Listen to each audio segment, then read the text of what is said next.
In June of 2014, Derek and Maria Broaddus bought a six-bedroom Dutch colonial home at 657 Boulevard in Westfield, New Jersey for about $1.3 million.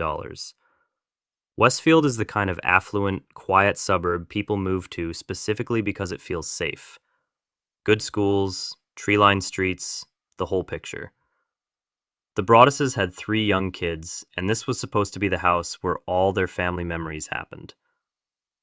Just 3 days after they closed on the house, before they'd moved a single box inside, a letter showed up in their mailbox. It was addressed to the new owner. It was typed, and it was signed only as The Watcher. The letter welcomed them to the neighborhood, but then it got strange fast. The writer claimed that generations of their own family had watched the house for decades. One line, later made public, read roughly like this: "My grandfather watched the house in the 1920s, and my father watched in the 1960s, and now it's my time." The letter referred to the Broaddus children as young blood, and it asked why the family was really there, and whether they knew what the house held. Derek and Maria reported it to the Westfield Police Department. A detective named Leonard Lugo took the case. But with a typed, unsigned letter and no obvious next step, there wasn't much of an active trail to follow. Then more letters arrived.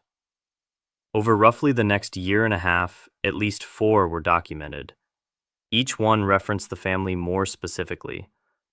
One described the house's layout, including the children's bedrooms.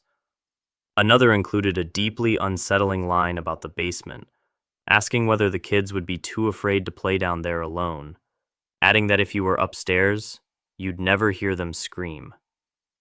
That line alone turned this from an unsettling prank into something the family treated as a genuine potential threat to their children's safety. Maria Broaddus has described the toll this took even before they'd spent one night in the house. They kept renovating.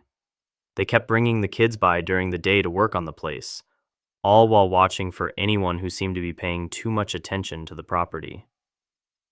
Around this time, at a neighborhood gathering, another resident mentioned a neighbor named Michael Langford, describing him as someone who was known to wander through other people's yards and occasionally look in windows.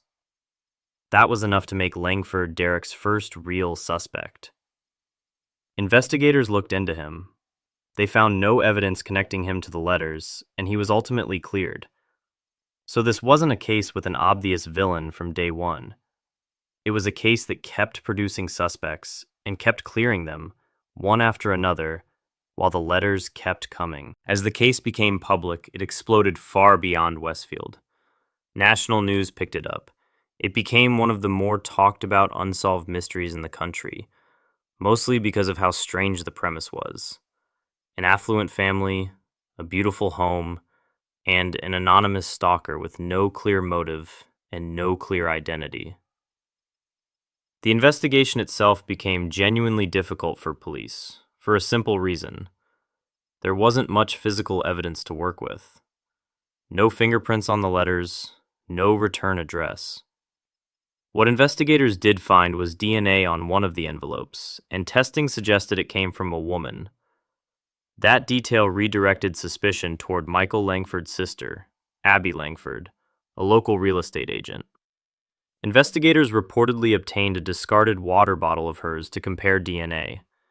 It wasn't a match. She was cleared, along with the rest of the Langford family. The Broadduses also learned something important about the house's history. The previous owners, John and Andrea Woods, had lived there for 23 years. Just before they sold the house and moved out, they'd received one letter from someone signing as The Watcher, too. According to their account, they assumed it was a prank from a local kid and simply threw it away, never mentioning it to the Broadduses during the sale. That detail became the basis of a lawsuit. In 2015, the Broadduses sued the Woods family, arguing they had a duty to disclose the letter before selling the house. It became a genuinely significant case in real estate law circles, because it forced courts to consider a question that hadn't come up much before. Does a seller have to tell a buyer about a threatening letter tied to the house? The lawsuit worked its way through Union County Civil Court for years. It was ultimately dismissed. Meanwhile, the Broadduses brought in outside help, a private investigator and a former FBI profiler. The profiler's conclusion, according to testimony Derek Broaddus later gave, was that the letter writer was likely someone local, possibly in their 50s or 60s. That was a theory, not a confirmed identity, and it never led to an arrest. There's also a part of this story that's less flattering and doesn't get told as often. Some neighbors grew openly skeptical of the Broadduses' account altogether, wondering if the whole thing might be an elaborate move to get out of a home purchase they regretted, or even, once film and TV interest picked up, a way to cash in on a good story.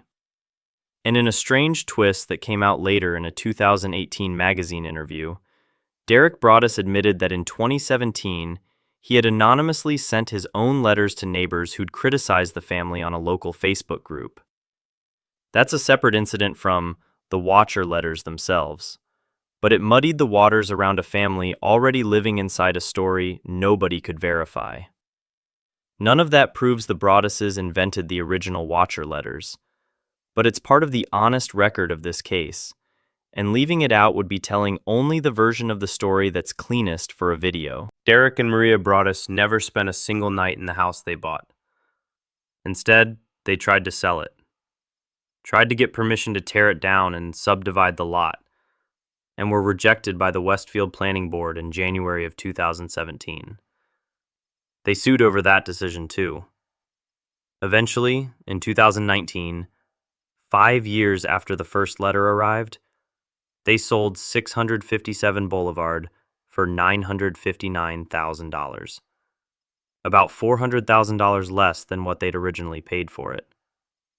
The case was covered extensively by The Cut in 2018, which is where many of the letters were first published in full, and it later became the loose basis for a 2022 Netflix series called The Watcher, created by Ryan Murphy, starring Naomi Watts and Bobby Cannavale as fictionalized versions of the couple. The show took real liberties with the story, inventing plot lines and suspects that never existed in real life. As for the actual case, it remains unsolved. There is no confirmed identity for whoever wrote the letters. The Union County Prosecutor's Office has said the investigation is not currently active, but it also hasn't been formally closed. No one has ever been charged. That's the honest, unresolved shape of this story. It's not a case with a satisfying reveal at the end. It's a case where a family spent years afraid of someone who was never identified, spent a small fortune on a house they never lived in, and still, to this day, don't have an answer for who was writing those letters or why. If there's a takeaway here, it's not really about who the Watcher was. It's about how little legal protection exists for a family facing a threat that never crosses into an obvious, chargeable crime, and how a mystery like this can just stay open, indefinitely, without ever giving the people who lived through it the ending they were looking for.